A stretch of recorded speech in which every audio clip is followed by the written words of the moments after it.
साथियों, आप देख रहे हैं बिहार समाचार, जहां आपको मिलती है बिहार की दिन भर की ताजा और बड़ी खबरें। आज की पहली खबर, पीएम की मौजूदगी में बिहार के मंत्री लेंगे शपथ गांधी मैदान में। 7 मई को मंत्रिमंडल का विस्तार। बिहार की राजनीति में 7 मई का दिन बेहद अहम होने जा रहा है। भाजपा प्रदेश अध्यक्ष संजय सरावगी ने घोषणा की है कि 7 मई को पटना के गांधी मैदान में मुख्यमंत्री सम्राट चौधरी के नेतृत्व में मंत्रिमंडल विस्तार कार्यक्रम होगा। कार्यक्रम को भव्य और ऐतिहासिक बनाने की तैयारी जोरों पर है। संजय सरावगी ने बताया कि इस अवसर पर प्रधानमंत्री नरेंद्र मोदी, केंद्रीय गृह मंत्री अमित शाह, रक्षा मंत्री राजनाथ सिंह, स्वास्थ्य मंत्री जेपी नड्डा, भाजपा के राष्ट्रीय स्तर के नेता नितिन नवीन और बिहार के पूर्व मुख्यमंत्री नीतीश कुमार की उपस्थिति भी रहेगी। इन दिग्गज नेताओं की मौजूदगी से यह कार्यक्रम न केवल राज्य बल्कि राष्ट्रीय स्तर पर भी खास महत्व रखता है।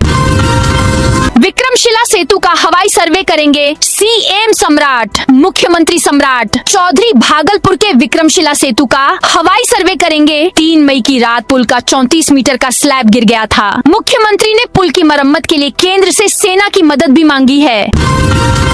बिहार में आंधी बारिश, आज पटना समेत 10 जिलों में रेड अलर्ट। बिहार में आंधी बारिश और बिजली गिरने से 24 लोगों की मौत हो गई। 2 महिलाएं झुलस गईं। गयाजी में 6 लोगों जान गई है। पूर्वी पश्चिमी चंपारण में भी 6 लोगों की मौत हुई है। मौसम विभाग ने अगले 48 से 72 घंटे बेहद संवेदनशील बताए हैं। आज भी प्रदेश के 18 जिलों भारी बारिश का ऑरेंज अलर्ट जारी किया है। वहीं पटना, भोजपुर समेत 10 जिलों में रेड अलर्ट जारी किया गया है। मौसम विभाग के अनुसार प्रदेश में आंधी बारिश की ये स्थिति 7 मई तक रहेगी। इस दौरान तापमान में 2 से 3 डिग्री तक की गिरावट हो सकती है। हालांकि 8 मई के बाद मौसम साफ होने की उम्मीद है। लालू की बेटी ने बंगाल चुनाव के नतीजों पर उठाए सवाल। पश्चिम बंगाल विधानसभा चुनाव में भाजपा की प्रचंड जीत के बाद जहां एनडीए खेमे में जश्न का माहौल है, वहीं विपक्षी दलों ने चुनाव प्रक्रिया और परिणामों को लेकर तीखे सवाल उठाने शुरू कर दिए हैं। एक और राष्ट्रीय जनता दल राजद के मुख्य प्रवक्ता शक्ति सिंह यादव ने चुनाव परिणाम को ईवीएम और मशीनरी मैनेजमेंट का नतीजा बताया है।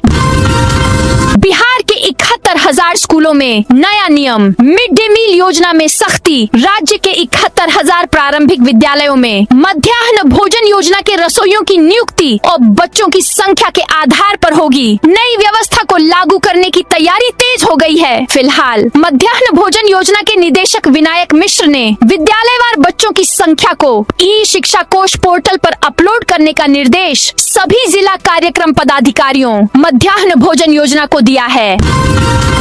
विक्रमशिला सेतु के ध्वस्त होने के बाद नवगछिया क्षेत्र का जिला मुख्यालय से संपर्क समाप्त हो गया है। अब यह क्षेत्र केवल नदी मार्ग से ही पहुंचा जा सकता है। भागलपुर जाने के लिए ट्रेन पकड़ना और अस्पताल से रेफर मरीजों को मायागंज भेजना अत्यंत कठिन हो गया है। इस घटना के बाद नवगछिया में गृह निर्माण कार्य और अन्य सामग्रियों की कीमतों में भी भारी वृद्धि हुई है। पिछले 24 घंटे में बालू और गिट्टी के दामों में 1,000 से 3,000 रुपए तक की बढ़ोतरी हुई है। पटना में बिना लाइफ जैकेट और रजिस्ट्रेशन के नाव चलाई तो खैर नहीं, गंगा समेत अन्य नदियों के घाटों पर नाव संचालन में बढ़ती लापरवाही और सुरक्षा मानकों के उल्लंघन को देखते हुए जिला प्रशासन ने सख्ती शुरू कर दी है। सोमवार को डीएम डॉक्टर त्यागराजन एसएम ने नावों पर मवेशी, छोटे बड़े वाहनों व क्षमता से अधिक सवारी बिठाने समेत मानक नियमों का उल्लंघन करने वाले नाविकों पर तुरंत कार्रवाई करने का निर्देश दिया है। रोहतास में 86 लाख की साइबर ठगी का खुलासा। साइबर पुलिस ने रोहतास में ठगी के एक बड़े मामले का खुलासा किया। खुलासे में 86 लाख रुपए की धोखाधड़ी की जानकारी सामने आई, जहां मदन गोपाल पांडेय नाम युवक के साथ साइबर ठगों ने यह ठगी की, जिसके बाद पीड़ित ने पूरे मामले की शिकायत साइबर थाना में दर्ज कराया। मामला दर्ज होते ही पुलिस ने इसके खिलाफ कार्रवाई की, जिसमें वाराणसी से 3 आरोपियों को गिरफ्तार किया गया। यह कार्रवाई डेहरी साइबर थाना में दर्ज मामले के आधार पर की गई। कदमकुआं वेंडिंग जोन में दुकानदारों का किराया होगा फिक्स। पटना नगर निगम की सशक्त स्थायी समिति की 22वीं साधारण बैठक आज मेयर सीता साहू की अध्यक्षता में आयोजित होगी। बैठक में शहर के लोगों को सुविधा और विकास कार्यों को गति देने वाले 24 एजेंडों पर चर्चा की जाएगी। इसके साथ ही कदमकुआं वेंडिंग जोन में दुकानदारों का किराया फिक्स किया जाएगा। वहीं स्वच्छता सर्वेक्षण 2026 पर भी विशेष चर्चा होगी। इसमें पिछली बैठक की कार्रवाई की पुष्टि भी की जाएगी। फर्जी जमाबंदी बनाकर 20 बीघा जमीन बेच दी। समस्तीपुर में जितवारपुर कोठी के मालिक मनीष मोहन शर्मा और शैलेश मोहन शर्मा की 20 बीघा पैतृक जमीन अवैध जमाबंद के जरिए भूमाफिया ने बेच दी है। मनीष और शैलेश के पिता वीरेंद्र मोहन शर्मा की दादी पानवती ठकुराइन के नाम से जमाबंदी थी, जिसमें छेड़छाड़ कर विद्या प्रसाद सिंह के नाम से नए जमाबंदी से जमीन बेच दी गई है। मलिक को जानकारी तब लगी जब उनके कोठी पर भूमाफिया 10 दिन पहले कब्जा करने पहुँचे। ये फर्जीवाड़ा अंचल कार्यालय में पिछले साल छुट्टी के दिन 25 दिसंबर को हुई थी। बिहार में बनाए जाएंगे 6 पीपा पुल। इन 3 जिलों को किया गया सिलेक्ट। बिहार के कई जिलों में सड़क और पुलों का निर्माण किया जा रहा है। इस बीच परिवहन विभाग की ओर से लोगों की सहूलियत के लिए खास तैयारी की गई है। परिवहन विभाग ने बिहार में 6 पुल बनाए जाने की योजना बनाई है। इन 6 पुलों को 3 जिलों में बनाया जाएगा। उन 3 जिलों में पटना, भोजपुर और वैशाली शामिल है। सभी 3 जिलों में गंगा नदी पर पुल बनाए जाएंगे। वियतनाम के राष्ट्रपति ने बोधि वृक्ष के नीचे लगाया ध्यान। वियतनाम के राष्ट्रपति तो लाम गयाजी पहुंचे हैं। एयरपोर्ट पर बिहार के राज्यपाल सैयद अता हसनैन, मुख्यमंत्री सम्राट चौधरी और बिहार विधानसभा अध्यक्ष डॉक्टर प्रेम कुमार ने उनका गर्मजोशी से स्वागत किया। इस दौरान प्रशासनिक अधिकारियों के साथ भाजपा के कई सीनियर नेता भी मौजूद रहे। एयरपोर्ट पर स्वागत के बाद राष्ट्रपति तो लेम सड़क मार्ग से सीधे बोधगया के लिए रवाना हुए। अब राज्य के सभी बड़े पुलों का ऑडिट होगा। बीआरओ की मदद भी ली जाएगी। मुख्यमंत्री सम्राट चौधरी ने विक्रमशिला सेतु के एक स्पैन के ध्वस्त होने के बाद कड़ी कार्रवाई की है। उन्होंने समीक्षा बैठक में निर्देश दिया कि पुल मेंटेनेंस पॉलिसी के तहत राज्य के सभी बड़े पुलों का एसओपी ऑडिट कराया जाए। मुख्यमंत्री ने स्पष्ट कहा कि रखरखाव में किसी भी प्रकार की लापरवाही बर्दाश्त नहीं होगी। जो भी अधिकारी दोषी पाए जाएंगे उन पर तुरंत कार्रवाई होगी। पटना से औरंगाबाद के बीच बनेगी 4 लेन सड़क। बिहार में लगातार सड़कों को दुरुस्त करने और नई सड़क बनाने का काम किया जा रहा है। इस बीच पटना से औरंगाबाद के बीच 4 लेन बनाए जाने की योजना है। यह 4 लेन सड़क पटना से औरंगाबाद होते हुए झारखंड के हरिहरगंज तक जाएगी। यह दूरी लगभग 160 किलोमीटर होगी। विक्रमशिला पुल बंद होने पर मुंगेर में लगा लंबा जाम। भागलपुर में विक्रमशिला पुल रविवार देर रात ढह गया। इसके बाद सीमांचल जाने वाले वाहनों का परिचालन पूरी तरह बंद हो गया है। झारखंड और बंगाल से आने वाले सभी वाहनों को अब मुंगेर के श्री कृष्णा सेतु पथ से गुजारा जा रहा है। श्री कृष्णा सेतु पथ पर अचानक वाहनों का अत्यधिक दबाव बढ़ गया है। इसके चलते लगातार दूसरे दिन भी कई जगहों पर महाजाम की स्थिति बनी हुई है। लोगों को परेशानी से बचाने के लिए पुलिस प्रशासन ने वन वे कर वाहनों का परिचालन शुरू किया है। बिहार के स्टार्टअप्स की चांदी बिना टेंडर मिलेगा 10 लाख का काम। बिहार में स्टार्टअप्स और स्थानीय उद्योगों के लिए सरकार ने सौगातों का पिटारा खोल दिया है। राज्य सरकार ने बिहार खरीद अधिमानता नीति 2026 को तत्काल प्रभाव से लागू कर दिया है। वित्त विभाग द्वारा जारी अधिसूचना के अनुसार अब सरकारी विभागों में स्टार्टअप्स को बिना किसी टेंडर के सीधे 10 लाख रुपए तक का काम मिल सकेगा। इसके अलावा 25 लाख तक के टेंडर सिर्फ स्टार्टअप्स के बीच ही जारी किए जाएंगे। 3 राज्यों में तेजस्वी की परफॉर्मेंस, सभी जगह साथी हारे। 5 राज्यों में हुए विधानसभा चुनाव के नतीजे आ गए हैं। पश्चिम बंगाल और असम में भाजपा को जीत मिली है। केरल में कांग्रेस के नेतृत्व वाले यूडीएफ को जीत मिली है। तमिलनाडु में टीवीके ने बाजी मारी है। पुडुचेरी में एआईएनआरसी को जीत मिली है। राजद नेता तेजस्वी यादव इन 5 में से 3 राज्यों पश्चिम बंगाल, तमिलनाडु और केरल में चुनाव प्रचार करने गए थे। केरल में राजद ने अपने 3 उम्मीदवार उतारे थे। यहाँ पार्टी का खाता खुला है। वहीं तेजस्वी जिस भी राज्य में चुनाव प्रचार करने गए वहां साथी दल की हार हुई, उनकी सरकार चली गई।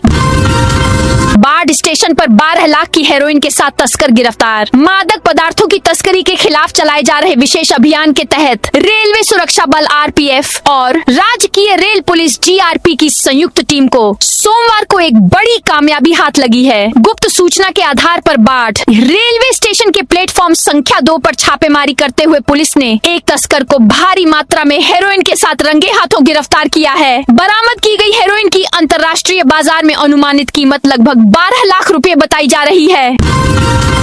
बंगाल में भाजपा का नवीन प्रयोग हिट। भाजपा का नितिन नवीन फॉर्मूला बंगाल में काम कर गया। 15 साल का ममता राज खत्म हो गया और भाजपा पहली बार सरकार बनाने जा रही है। नितिन नवीन को राष्ट्रीय अध्यक्ष बनाने के पीछे मोदी शाह की बंगाल चुनाव को लेकर एक सोची समझी रणनीति मानी गई थी। आज जब रिजल्ट आया तो यह फैसला सही साबित हुआ। नितिन नवीन ने बंगाल में भाजपा की पकड़ मजबूत करने में कई स्तरों पर महत्वपूर्ण भूमिका निभाई है। बिहार पुलिस को जून में मिलेंगे 22,000 नए सिपाही। बिहार पुलिस को अगले माह जून में करीब 22,000 नए सिपाही मिलेंगे। इससे विधि व्यवस्था कार्य से लेकर डायल 112 तक क्षमता वृद्धि होगी। यह सभी सिपाही भारतीय न्याय संहिता BNS कानून लागू होने के बाद नए प्रशिक्षण कोर्स के तहत ट्रेंड हैं। पश्चिम बंगाल में शपथ ग्रहण 9 को मुख्यमंत्री का नाम तय करने कोलकाता आ रहे हैं अमित शाह और राजनाथ सिंह। पश्चिम बंगाल विधानसभा चुनाव 2026 का लक्ष्य पूरा हो चुका है, लेकिन इस बार बंगाल का मुख्यमंत्री कौन होगा, इस बारे में लंबे समय से अटकलें लगाई जा रही हैं। अमित शाह ने चुनाव प्रचार के दौरान पहले ही घोषणा कर दी थी कि बंगाल का ही कोई मूल निवासी भाजपा का मुख्यमंत्री बनेगा। ऐसे में भाजपा ने बिना मुख्यमंत्री के ही चुनाव लड़ा था। इस बार बंगाल के चुनाव के बाद भाजपा किसे मुख्यमंत्री चुनेगी, इस पर काफी चर्चा हो रही है। कई नामों पर भी चर्चा हो रही है। ऐसे में भाजपा का शीर्ष नेतृत्व आज पश्चिम बंगाल के मुख्यमंत्री का फैसला करने के लिए कोलकाता रवाना हो सकता है। बिहार के अल्पसंख्यक कॉलेजों में प्राध्यापकों की प्रोन्नति का रास्ता साफ। राज्य में अल्पसंख्यक घाटानुदानित संबद्ध महाविद्यालयों में कार्यरत सहायक प्राध्यापकों को प्रोन्नति जल्द मिलेगी। यह प्रोन्नति करियर एडवांसमेंट प्रमोशन प्लान के तहत दी जाएगी। इससे संबंधित शिक्षा विभाग के प्रस्ताव को वित्त विभाग ने सहमति दे दी है। इससे पहले राज्यपाल एवं कुलाधिपति सैयद अता हसनैन के निर्देश पर उच्च शिक्षा विभाग ने आवश्यक प्रक्रिया के तहत सहायक प्राध्यापकों को प्रोन्नति दिए जाने हेतु प्रस्ताव वित्त विभाग को भेजा है। तलाक केस सुनवाई में नहीं पहुंचे पवन सिंह और ज्योति। भोजपुरी स्टार पवन सिंह और उनकी पत्नी ज्योति सिंह के तलाक से जुड़े मामले में आज यानी मंगलवार को आरा कोर्ट में सुनवाई होनी थी। दोनों आज की सुनवाई में नहीं पहुंचे। पवन सिंह के वकील ने बताया कि वे फिल्म की शूटिंग में बिजी हैं। ज्योति सिंह के एडवोकेट ने बीमार होने का हवाला देते हुए कोर्ट से अगली तारीख मांगी है। अब 26 मई को अगली सुनवाई होगी। पीएम की मौजूदगी में बिहार के मंत्री लेंगे शपथ। बिहार की राजनीति में 7 मई का दिन बेहद अहम होने जा रहा है। भाजपा प्रदेश अध्यक्ष संजय सरावगी ने घोषणा की है कि 7 मई को पटना के गांधी मैदान में मुख्यमंत्री सम्राट चौधरी के नेतृत्व में मंत्रिमंडल विस्तार कार्यक्रम होगा। कार्यक्रम को भव्य और ऐतिहासिक बनाने की तैयारी जोरों पर है। 19 जिलों में 31 विजन सेंटरों पर लगेगा ताला। स्वास्थ्य विभाग के राष्ट्रीय अंधापन नियंत्रण कार्यक्रम के तहत बिहार के 19 जिलों में स्थापित 31 विजन सेंटर बंद किए जाएंगे। राज्य स्वास्थ्य समिति ने यह निर्णय लिया है। इनका संचालन राष्ट्रीय अंधापन नियंत्रण कार्यक्रम के तहत PPP मोड में MSESG hospital private limited Rajasthan से कराया जा रहा था। गांधी मैदान के आसपास कड़ी सुरक्षा व्यवस्था। बिहार में नई सरकार के गठन के बाद अब कैबिनेट का विस्तार होना है। इसके साथ ही एयरपोर्ट से गांधी मैदान तक सुरक्षा के कड़े इंतजाम किए जा रहे हैं। खासकर पीएम मोदी के आने की संभावना को देखते हुए सुरक्षा व्यवस्था पूरी तरह से टाइट रहेगी। बताया जा रहा है कि करीब 3000 जवान गांधी मैदान और इसके आसपास के इलाके में तैनात रहेंगे। इसके साथ ही चप्पे चप्पे पर पैनी नजर रहेगी। गांधी मैदान में करीब 1.5 लाख लोगों के बैठने की व्यवस्था की जा रही है। आरएसएस के फीडबैक से आसान हुई भाजपा की राह। आरएसएस के स्वयंसेवकों ने जमीनी स्तर पर लोगों की नब्ज पर भी नजर रखी और भाजपा को जनता के मिजाज और प्रतिद्वंद्वियों की चाल के बारे में महत्वपूर्ण जानकारी दी, जिससे पार्टी को अपनी चुनावी रणनीति को बेहतर बनाने में मदद मिली। आरएसएस के फीडबैक ने भाजपा की राह आसान की और परिणाम में असर दिखा। सोना आज 543 सस्ता 1,47,000 पर आया। सोने चांदी के दाम में आज गिरावट है। India Boolean and jewellers association के अनुसार 10 ग्राम 24 कैरेट सोना 543 रूपए गिरकर 1,47,000 रूपए पर आ गया है। वहीं 1 किलो चांदी 618 रूपए गिरकर 2,39,000 रूपए पर आ गई है। पटना एयरपोर्ट के अराइवल में गिरी टाइल्स। पटना एयरपोर्ट के अराइवल में एक बार फिर टाइल्स गिर गई। इससे अफरा तफरी मच गई। थोड़ी देर पहले वहां 2 यात्री थे। टाइल्स गिरने से पहले वहां से चले गए थे। इस वजह से बड़ा हादसा टल गया। गिरने के बाद टाइल्स 6 टुकड़ों में टूट गई। इससे पहले 21 अप्रैल को भी टाइल्स गिरी थी। एनएसईसी कंपनी ने निर्माण किया है। सूचना मिलने के बाद एयरपोर्ट प्रशासन और सुरक्षा कर्मी मौके पर पहुंचे। उस एरिया को घेर दिया गया।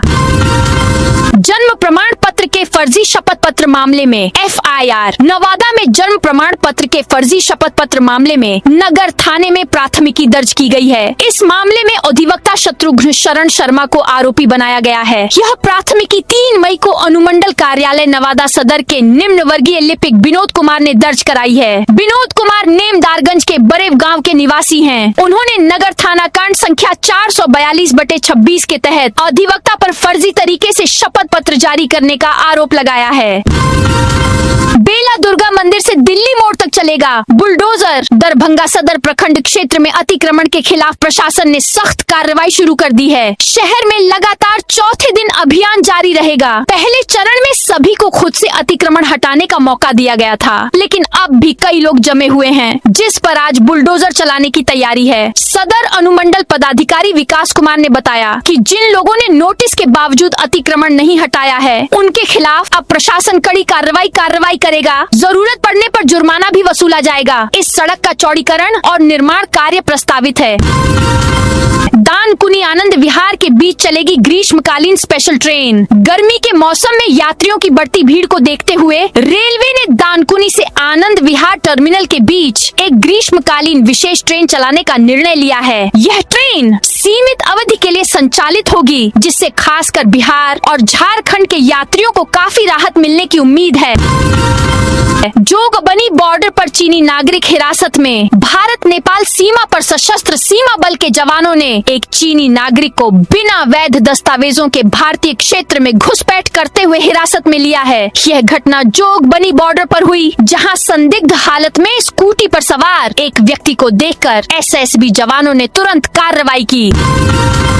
स्वच्छता सर्वेक्षण में 5 स्टार की रेस में पटना। स्वच्छ भारत मिशन शहरी के तहत स्वच्छता सर्वेक्षण 2025 से 26 की शुरुआत हो चुकी है। पटना नगर निगम 5 स्टार की रेस में है। इस बार रैंकिंग में सुधार की संभावना जताई जा रही है। सिटीजन फीडबैक के लिए पोर्टल भी शुरू कर दिए गए हैं। इस दौरान लोग 13 सवालों के जवाब दे रहे हैं। निगम को जीएफसी में 5 स्टार और टॉप 20 में स्थान मिलने की उम्मीद है। जीएफसी और ओडीएफ सर्टिफिकेशन का मूल्यांकन भी मई महीने में शुरू होने की उम्मीद है।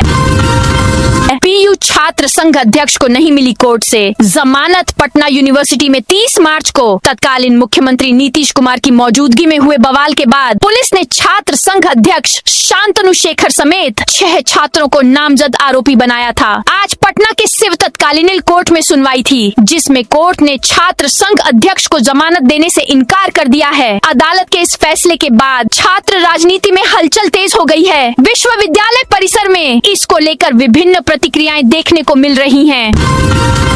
9 माह से गैस रिफिल न लेने वालों के लिए ई-केवाईसी अनिवार्य। जलालपुर स्थानीय ललित भारत गैस एजेंसी प्रबंधन ने उपभोक्ताओं के लिए गैस वितरण व्यवस्था को अधिक पारदर्शी और सुचारू बनाने के लिए संबंधित जानकारी जारी किए हैं। एजेंसी ऑनर ललित सिन्हा ने बताया कि अब गैस वितरण प्रक्रिया में कई महत्वपूर्ण बदलाव किए गए हैं, जिनका पालन करना उपभोक्ताओं के लिए अनिवार्य होगा। उन्होंने जानकारी दी कि जिन उपभोक्ताओं ने पिछले 9 महीनों से गैस सिलेंडर नहीं लिया है, उन्हें अगली डिलीवरी से पहले अनिवार्य रूप से ई-केवाईसी कराना होगा। पटना में पिस्टल सटाकर दंपति से लूटपाट। पटना में दिन दहाड़े दंपति से पिस्टल के बल पर लूट की वारदात को अंजाम दिया गया है। घटना शास्त्री नगर थाना क्षेत्र के समनपुरा इलाके से सामने आई है। जानकारी के अनुसार दंपति बाइक से जा रहे थे। इसी दौरान एक बाइक पर सवार 3 बदमाशों ने उन्हें बीच सड़क पर रोक लिया और पिस्टल सटाकर सोने की चेन छीन ली। जब दंपति ने विरोध किया तो बदमाशों ने पिस्टल तान दिया और उनके साथ मारपीट की, फिर हथियार लहराकर मौके से फरार हो गए। अमेरिका ईरान युद्ध में मारे गए लोगों के लिए पिंडदान। गयाजी में विश्व के करीब 40 देशों से आए 76 विदेशी श्रद्धालुओं ने सोमवार को फल्गु नदी तट स्थित देवघाट पर पिंडदान किया और अपने पितरों की आत्मा की शांति के लिए कर्मकांड किया। इस दौरान विदेशी श्रद्धालुओं ने सिर्फ अपने पूर्वजों के लिए ही नहीं बल्कि अमेरिका ईरान युद्ध में जान गंवाने वाले लोगों की आत्मा की शांति के लिए भी विशेष पिंडदान कराया। जमुई में हरला पुल पर 48 बोतल शराब जब्त। जमुई में शराब तस्करी के खिलाफ चलाए जा रहे विशेष अभियान के तहत उत्पाद विभाग ने बड़ी कार्रवाई की है। हरला पुल के समीप एक ऑटो वाहन से 48 बोतल अंग्रेजी शराब लगभग 27 लीटर जब्त की गई है। इस दौरान एक तस्कर को भी मौके से गिरफ्तार किया गया। यह कार्रवाई उत्पाद थाना प्रभारी गौरीशंकर कुमार के नेतृत्व में की गई। उत्पाद अधीक्षक सुभाष कुमार ने मंगलवार सुबह बताया कि टीम नियमित गश्ती और छापेमारी अभियान चला रही थी। इसी क्रम में हरला पुल के पास एक संदिग्ध ऑटो को रोककर तलाशी ली गई। अबू धाबी के जेल में 8 महीने से बंद पति समस्तीपुर का उजाले। अबू धाबी जेल में 7 महीने से बंद है। परिजन का कहना है कि उसे ड्रग सप्लाई के झूठे केस में फंसाया गया है। पत्नी रोज परवीन कहता है कि मुजफ्फरपुर के एक एजेंट ने विदेश में अच्छी नौकरी का लालच दिया था। नौकरी दिलाने के लिए 90,000 भी लिए थे जो हमने कर्ज लेकर दिया था। 9 नवंबर 2024 को मेरे पति को एजेंट विदेश ले गया था। वहाँ उनसे मिट्टी कटाई का काम कराने लगा। कुछ दिन पति ने ये काम किया, फिर उन्होंने कह दिया कि ये काम अब नहीं कर पाएंगे, जिसके बाद उन्हें फंसाकर 8 अक्टूबर 2025 को जेल भेजवा दिया गया।